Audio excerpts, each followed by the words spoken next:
intertextual cardboard experience. Hello and welcome to Intertextual Cardboard Experience, where we're really excited to have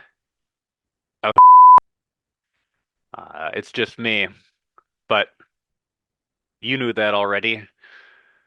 You saw the title. I can't pull any fast ones on you.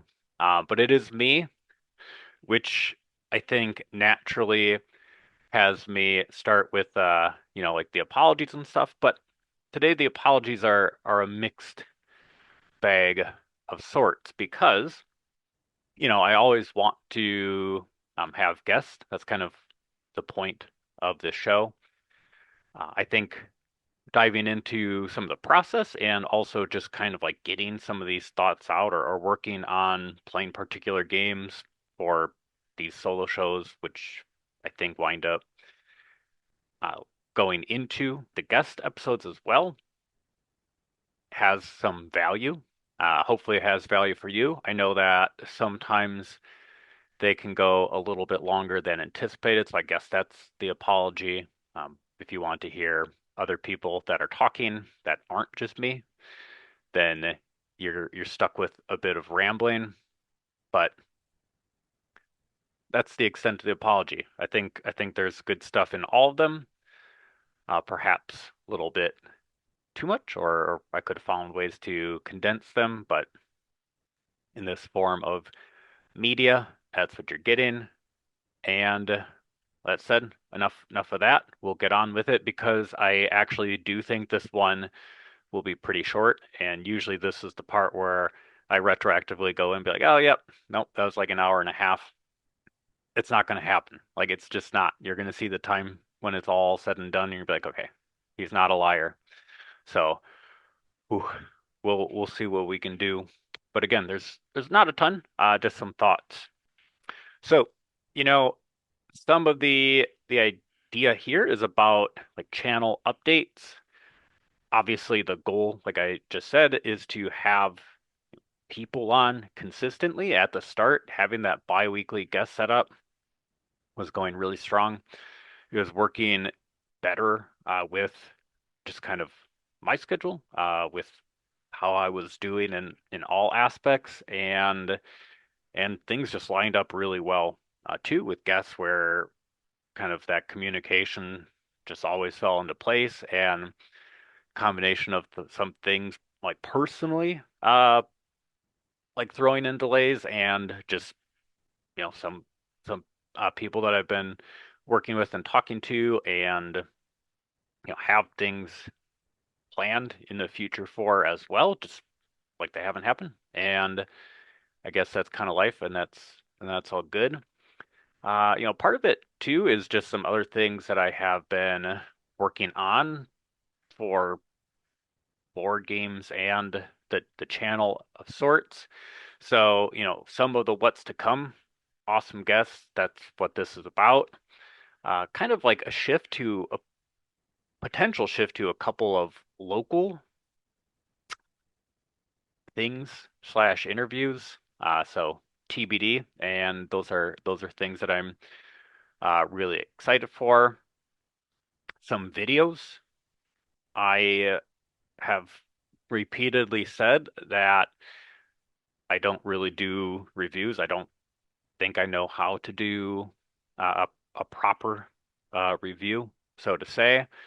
So these will be maybe review adjacent and or video essay types of things, but just explorations more so than anything.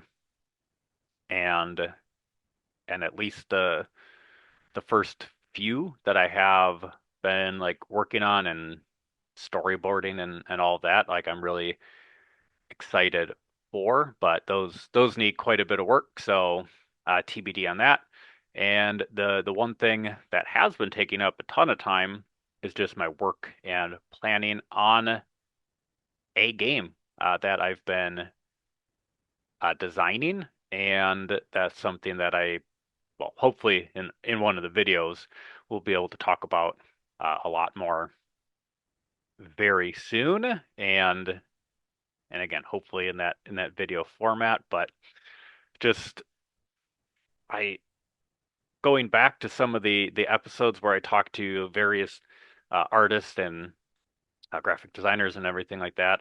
At least once it popped up that I had done some art in the past. I wouldn't really deem myself super talented in the art department, but it's something that I've always enjoyed alongside my love of writing. That's definitely the creative outlet that I have enjoyed the most. But I like creating physical art, and making this game was a really good kind of like excuse or reason to dive back into that. So, not saying that I didn't get help. There's actually a good handful of people that helped me out with just advice and looked over the work in rule books and cards and everything like that. But in terms of the creation of the cards, making the art, struggling to learn graphic design and photo editing programs and everything like that. I think I made something that's pretty cool, and I'm excited to talk about that. But that's taken up more time and more of my kind of like brain space as well. And I guess just another excuse, and this is only tying into the title because there's really not much procrastination, I don't think, going on. But I like the title, Fear and Procrastination, because one of the things is going to be talking about fear. I'll drop the first quote unquote, hopefully the first one right there, uh, in board games and the idea of procrastination. And, to me, I don't think anything's really been procrastinated. I said some of the scheduling things, and I've been working on other things. And honestly, I fell into like a bit of a spell where I was just binging online uh, board games at in Board Game Arena. So when I did that solo-ish episode where I had that asynchronous interview with the Board Game Arena developer UFM, I fell down a rabbit hole, and I kind of lost, not necessarily, motivation or will or desire, but I just didn't balance my physical game playing well. And I think that stunted some of my progress or process in reaching out to particular people too. But recently, kind of hopped back into it a little more. I mean, I definitely was playing probably more than like the average human in terms of board game, the good 5, 10 physical games a month in that range, something like that. But compared to the like 100 or something that I was playing in August on Board Game Arena, and 70 in September, or whatever the dates are, whatever the months are, it wasn't the same amount. So I kind of back to it, really enjoying having more games back on the table, and some of them are ones I'm going to be talking about today in this episode, diving into that idea of fear a bit. Okay, what's a great solo episode without trying to entice people to keep listening with a giveaway?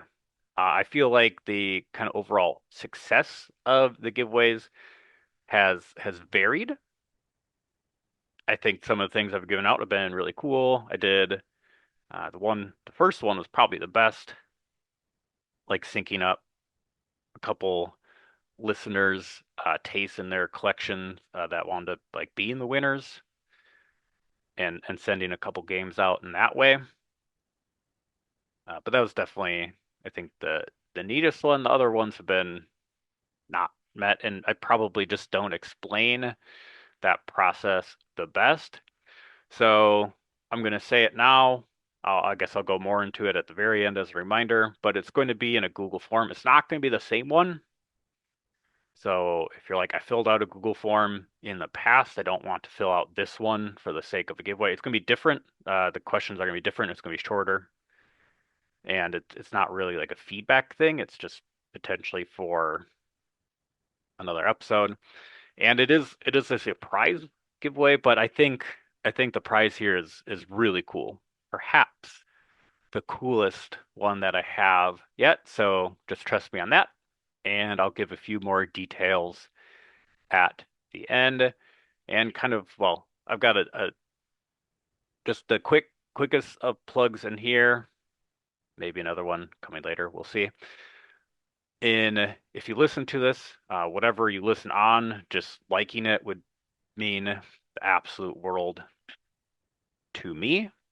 If you want to write a review, that would make me happy as well. So if you're listening on Spotify, Apple Podcast, and I know that there's some other ones that are kind of getting bigger, which is cool. So if you drop a rating and leave some kind words, that would be beyond appreciated, especially for the sake of having these awesome guests on. I think those episodes are really great. Okay, so we're already on to the main topic, though. And the main topic here is that idea of fear and board games and kind of four solo games. Two of them I'm clumping together in a weird way. I think they all kind of transition pretty well too.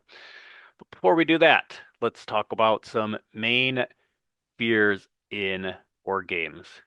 So I have having your shelf of unplayed games collapse on you, being attacked by the shrink wrap of those aforementioned unplayed games.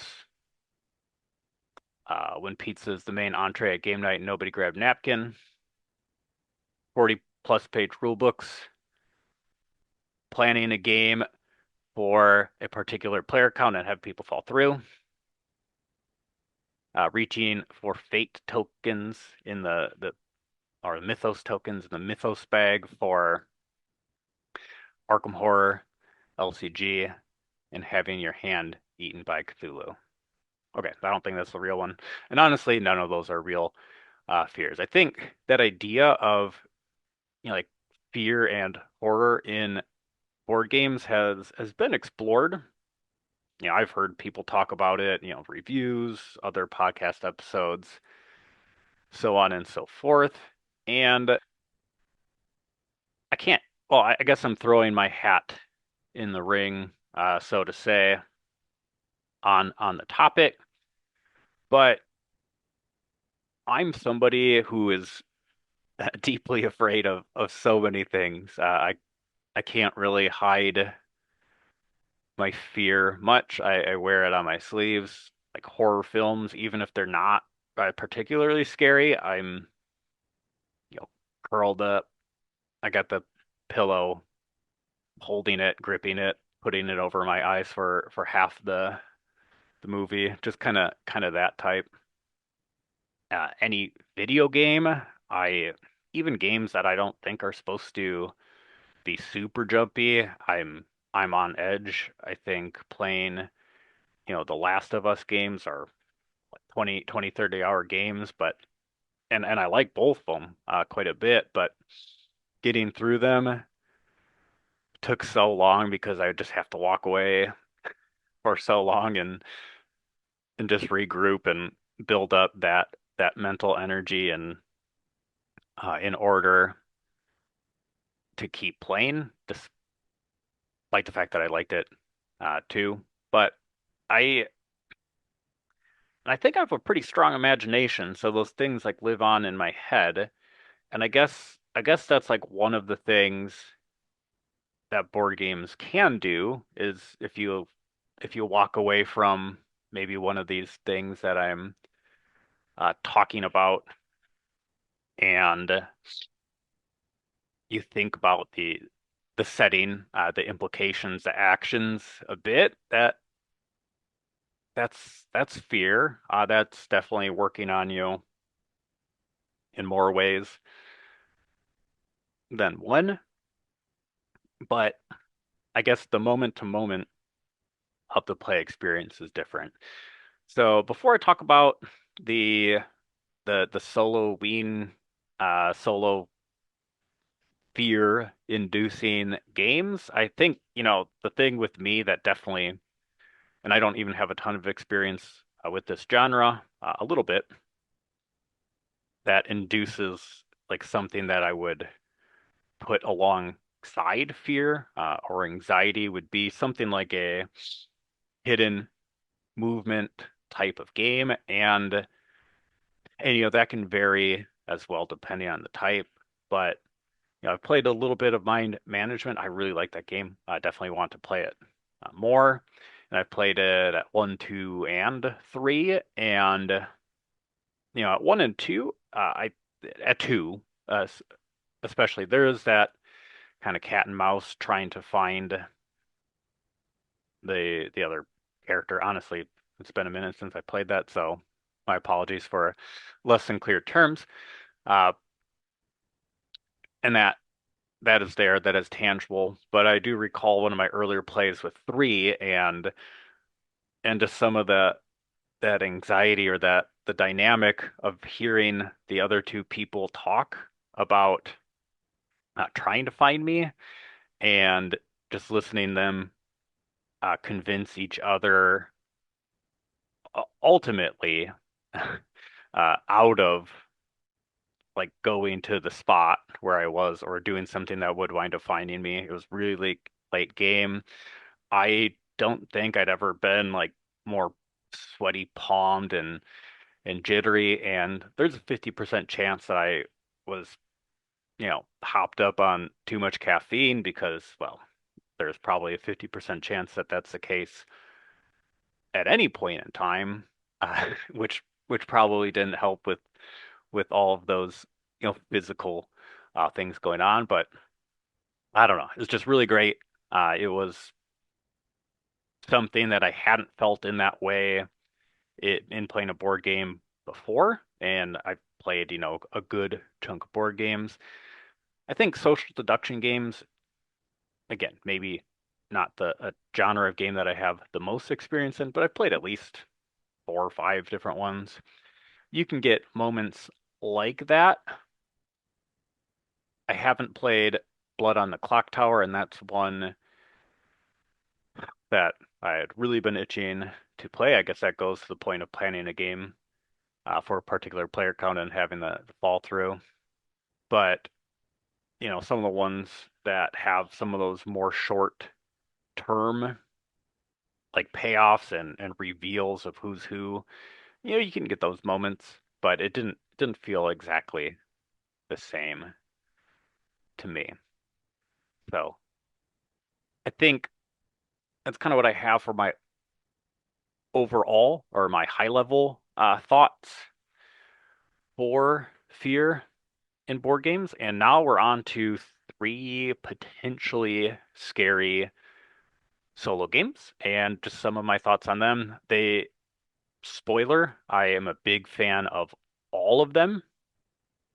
And I'm, I know that I'm going to wind up complaining about components more than I want to or need to, but it kind of actually ties into a previous thing that I was talking about, so it'll make sense when they get there.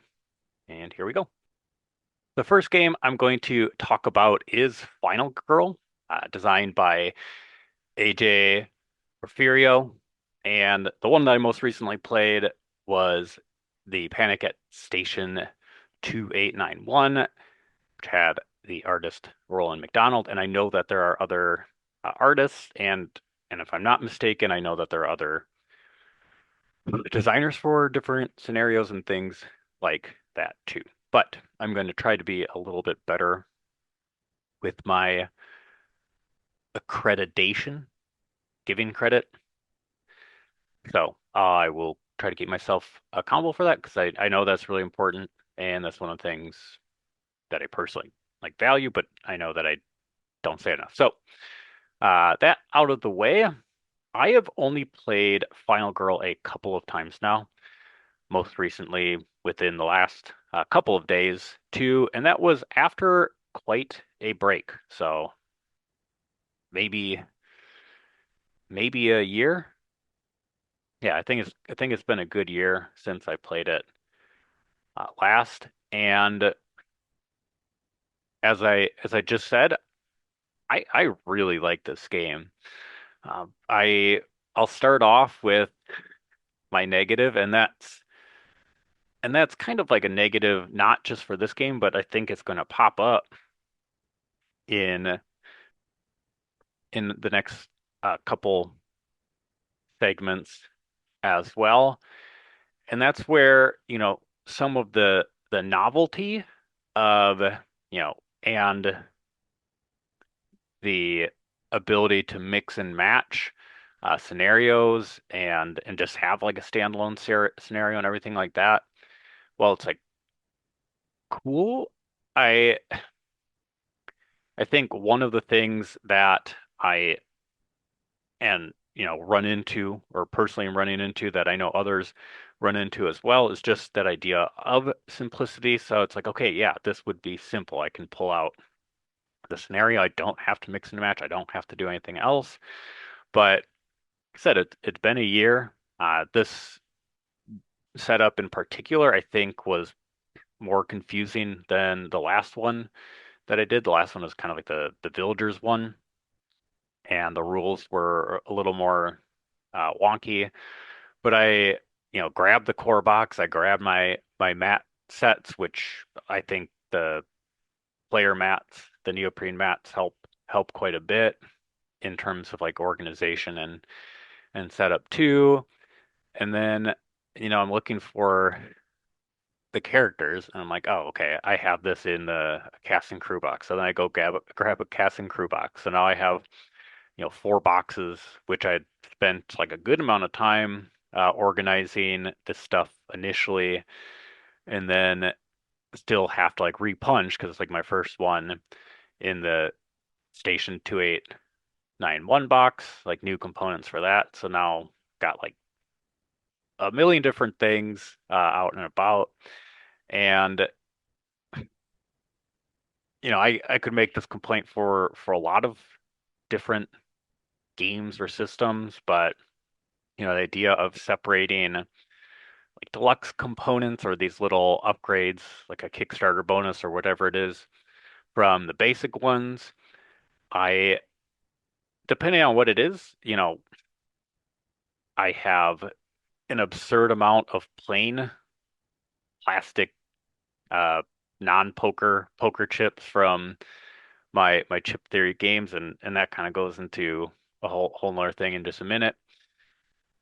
And those are easy to separate. I can toss those in a spot and be like, hey, this will be nice to prototype with or have as a component for something or whatever that might be. But when it's just like two of the same pieces, yeah, I could separate it out. This could 100% be a meat problem, but like where am I going to put it? What if I want to sell it? I don't know. It's probably overthinking it, but again, you just got a bit of a component stew out there, and like I said, I think this scenario, and I've only played two of the five. I have the season two set. Themes on the more kind of like complicated side for a little bit of the admin stuff and the setup. So, I was like setting up stuff in one spot and then I got it wrong and yada yada. But once we got to the game, yeah, so that okay. So before we get into getting the game part, I don't think that a game like this is necessarily has to be a lifestyle game. And one could deem a lifestyle game however they want. But I think I think when you have a box, and in this case, just a season two box that has all these smaller boxes making it up, and it takes up a big chunk of space, there is some kind of like inherent lifestyle ness to it. It's taking up a good physical chunk of your life, but from an overall complexity, I think the back to the pros, I think the rule book on the whole is really good in learning the game and getting the flow, and the action stuff is really straightforward. And I just, again, I just like the game, but mix in, some ambiguities, mix in the fact that it took me quite a bit longer getting this back onto the table and getting it ready to play than I necessarily expected. I think that is a problem for games and gamers, especially if you're not feeling the most motivated, especially if you're feeling a little crunch for time or whatever the reason might be. And and yeah, that this would go away if I were to pull that out, Final Girl out in a different scenario today. It'd go so much quicker. But in that way, then have to kind of punch some of these repeat plays pretty close to each other. But yeah, let's talk about the game itself. And there's really not much I was going to talk about outside of the fact that I had a whole bunch of setup and the game. I think I took an appropriate amount of time, but things spiraled out of control really soon.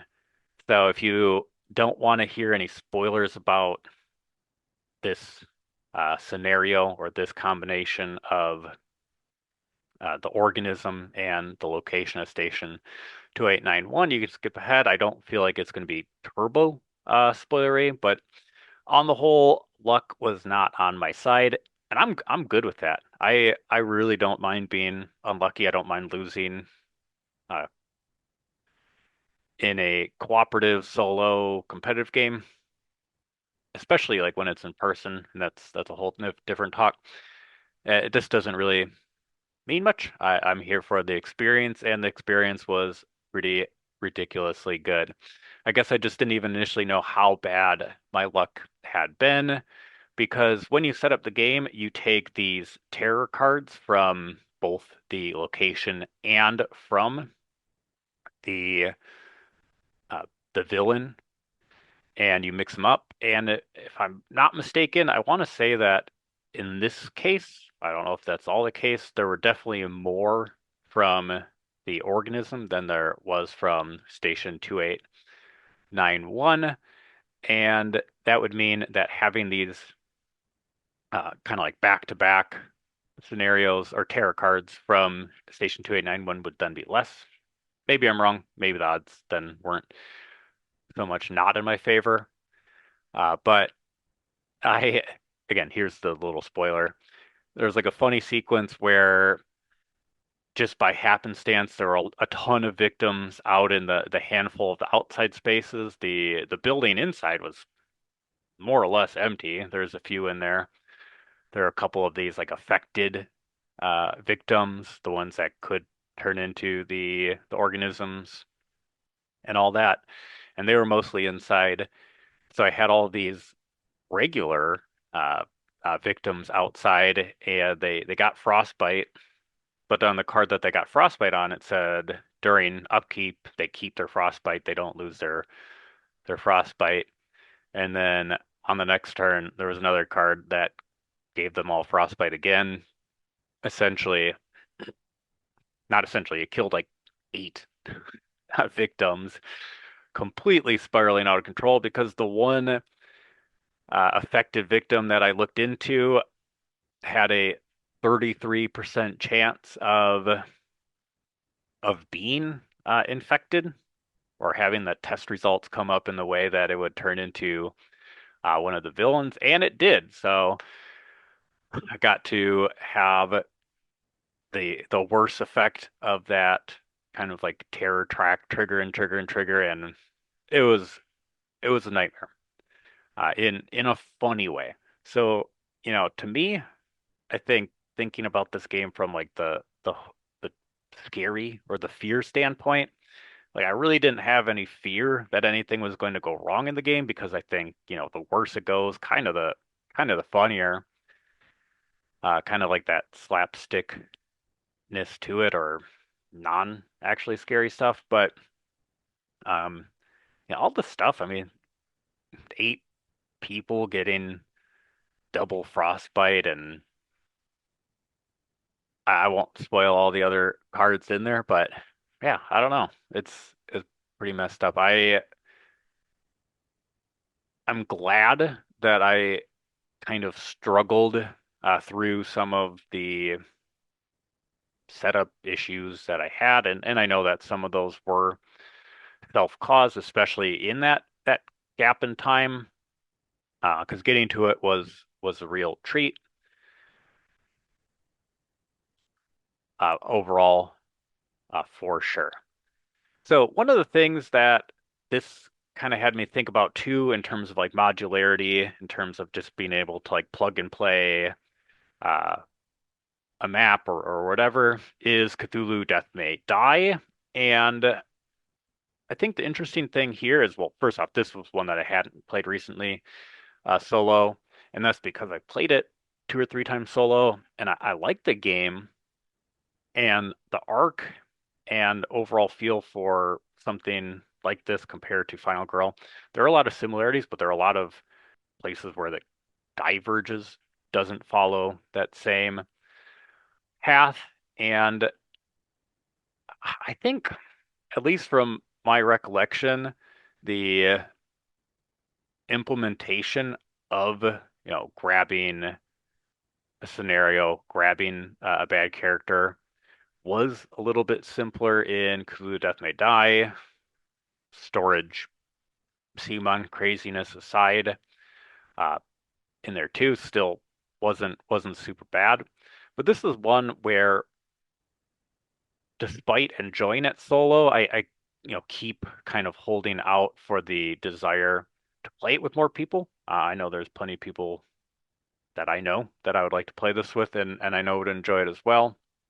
And and I think, in Final Girl, once it's all said and done, like a huge sprawling set of components out and about, but kind of the action is very small. It's very limited for your map, and that's kind of cool. That kind of goes with that the VHS vibes of it, and letting you do more of the work when it comes to some of the things that are scary. And again, they don't really scare me during, but thinking about it and all that does add to the fear.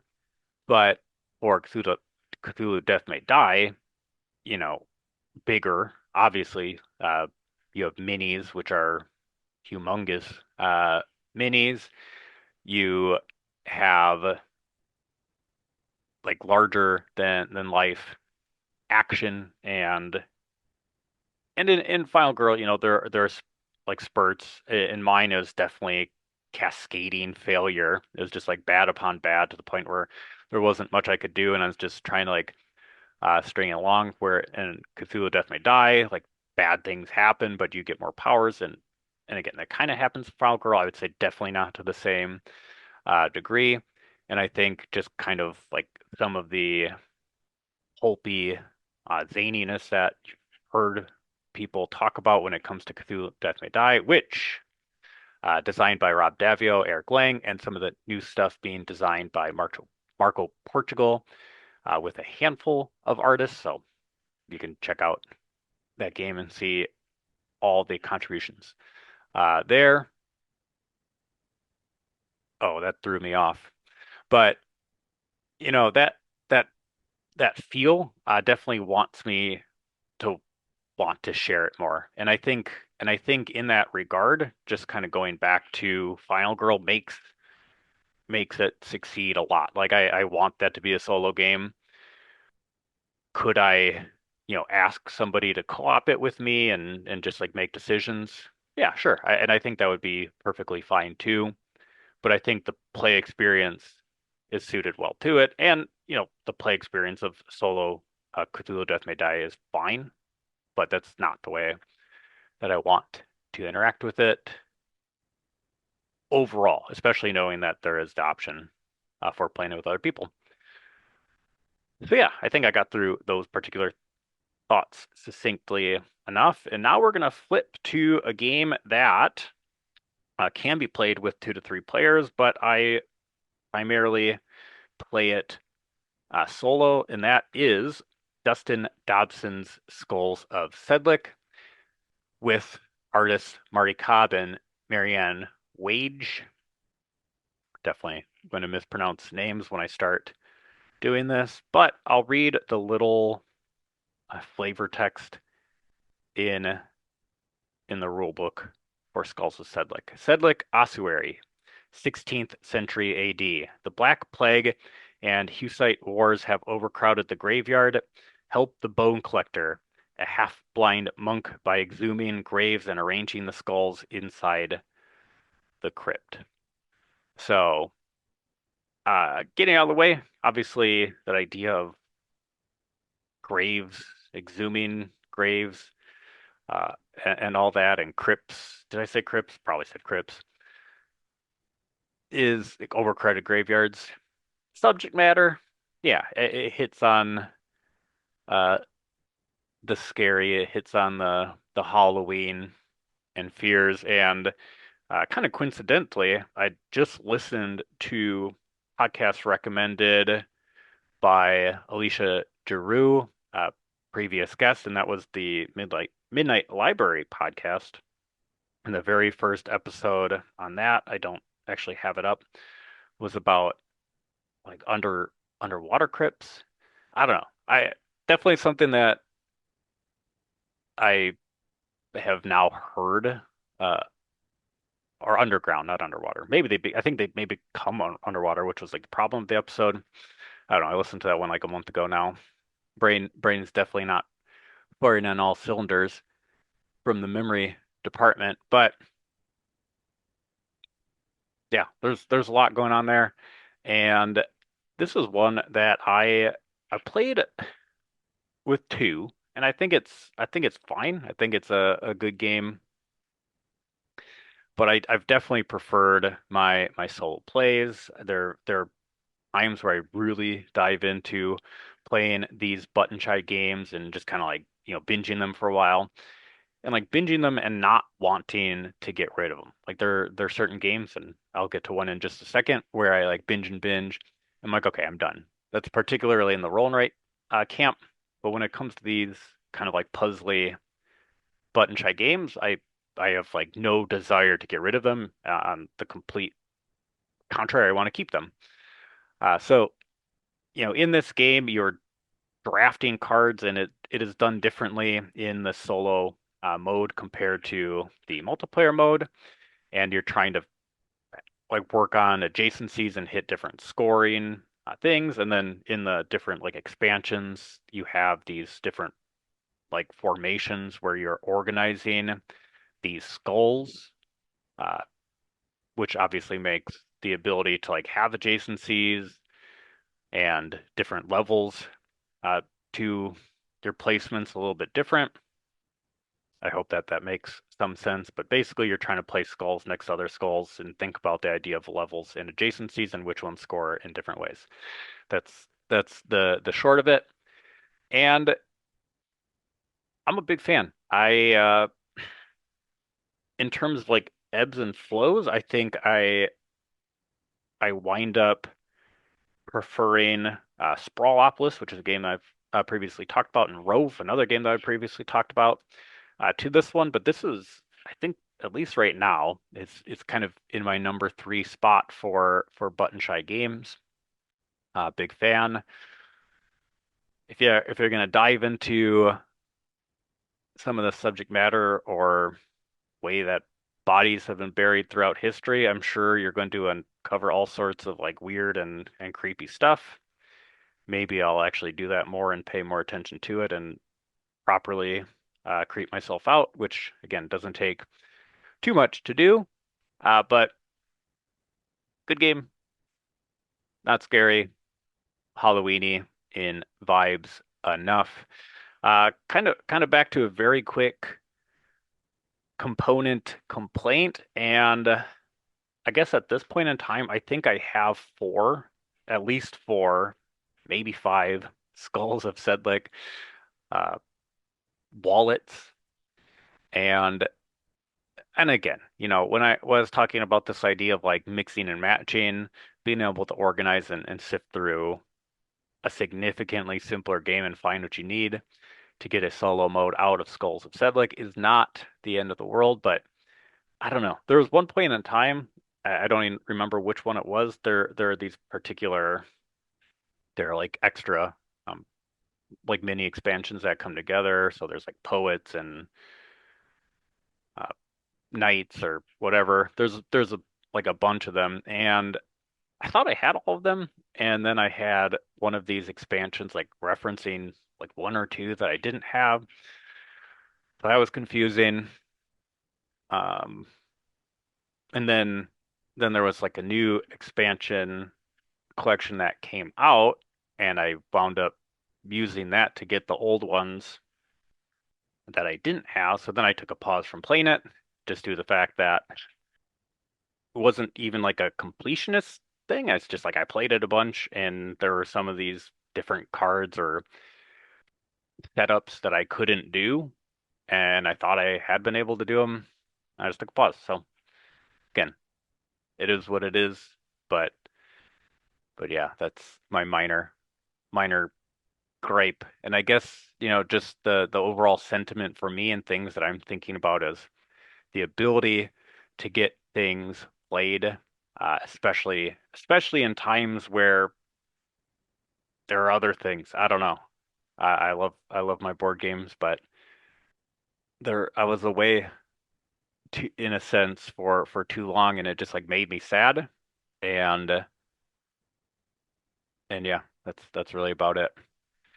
Okay, on to my final game, and this is a weird one. It's solo, so it works for Solo-ween, and I don't think that it is scary in setting.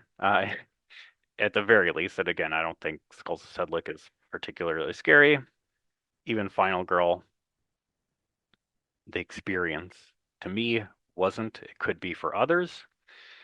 And this was one where I think the experience has the ability to instill some, fear or anxiety in ways that you might not think about. And that is the game Mindspace, designed by Nao Shimamura and art by Julian Greep.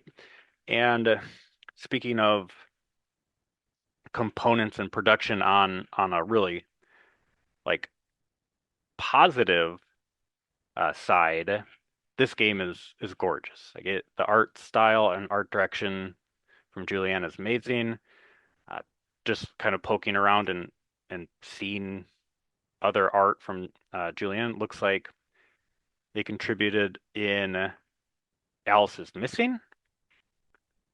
So there are two artists in Alice is Missing, and if you have like seen that, you can know that that art style is really striking too. And here in Mindspace, cover cards, everything else, like Mindspace is mind blowing when it comes to that. When it comes to the game, I like it.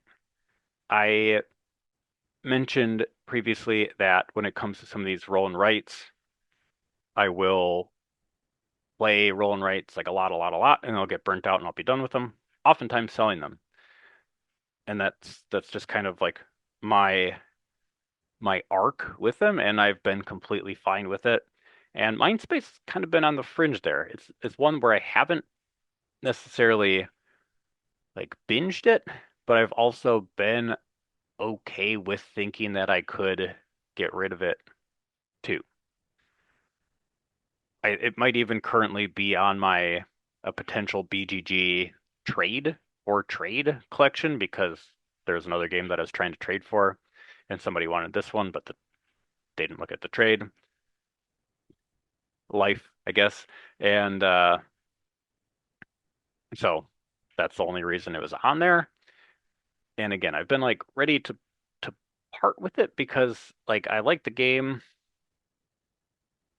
I love the Tetramino feel. I think I'm pretty positive that in the episode with Luis Aguas Vivas, when we talked about Tetrisy games, this one came up then, and this is one that I actually been playing around then.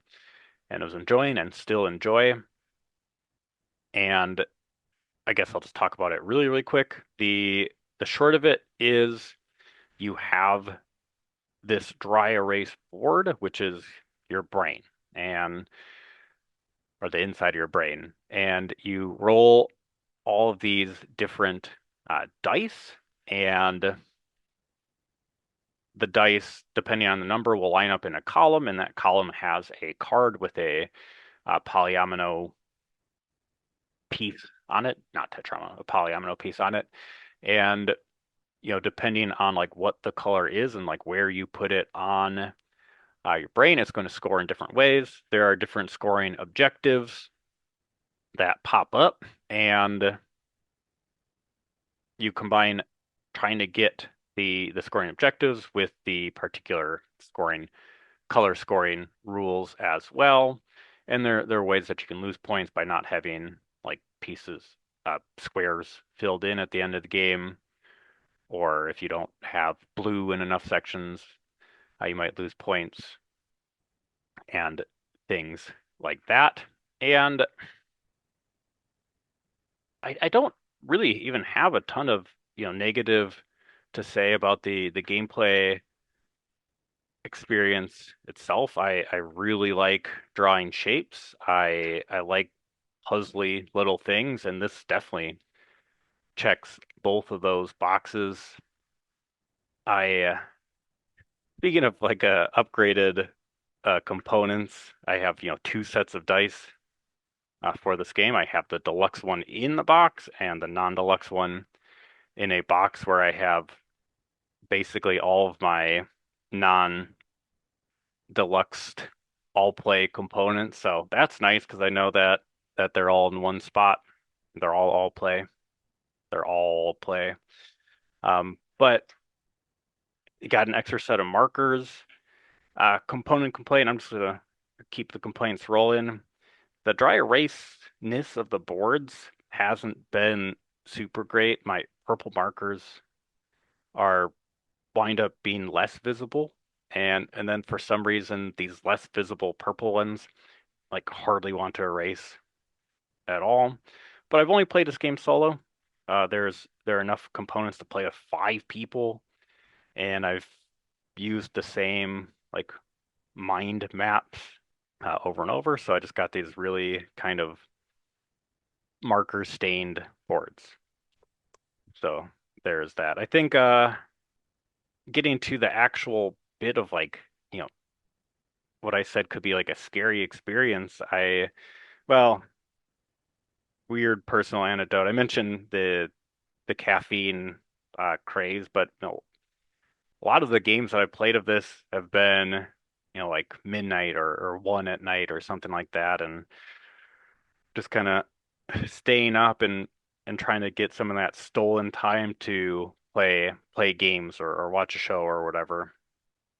I think that's a thing. I know it's a thing. People do that.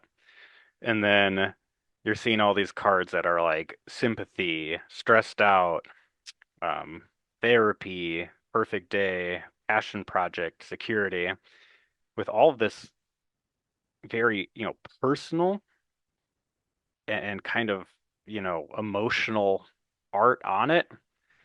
I mean, depending on the day, depending on the time of day, whether it's, pushing 2 a.m. or whatever that might be, that can hit different.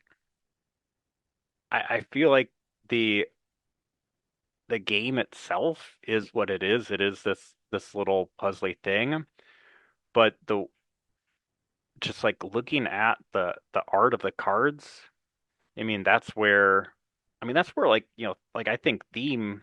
I usually try not to use that word like does pop out. Like I don't know if the game itself is doing a ton. I think there are definitely flourishes. The back and the scoring conditions and the way that those are explained do a lot to like work towards this too, and the way that the scoring conditions work in the first place, makes sense as well, and it ties into it in a very like abstract way, but like the physical production and just thinking about it, I don't know, it's definitely like struck me more than like what I would expect. So that's about it. There was something else I was going to add, but for sake of time, I'm going to kind of chop that off. We'll leave it at that. I'm a fan of it, and I don't know. It feels like it works in this little set of three, four games, despite feeling quite a bit different tonally. Yeah. Okay. So some solo games, definitely favorable on all of them. If you're not familiar with any of them, check them out. Even though I've kind of gone back and forth on my desire to keep Mindspace, it's had like a very profound impact on me in my plays with it, and I also have a feeling that I'm going to keep it. So that's about it. I think some of these thoughts tie together pretty well. I mean, like the cards in Mindspace really tie to like some of my thoughts and like balance and things that I was talking about early on. And I think that those are some through lines with some of these other solo episodes. But it is time to wrap it up. And I'll just talk about the special surprise giveaway really quickly. I said earlier that I am asking you to trust me, so please trust me that you're going to get something cool if you sign up for it. It's going to be on a new Google form. I will put that at the top of this episode, so you don't have to like look for it. Most of the time, it's in the lower part with my contact information, which is another great plug.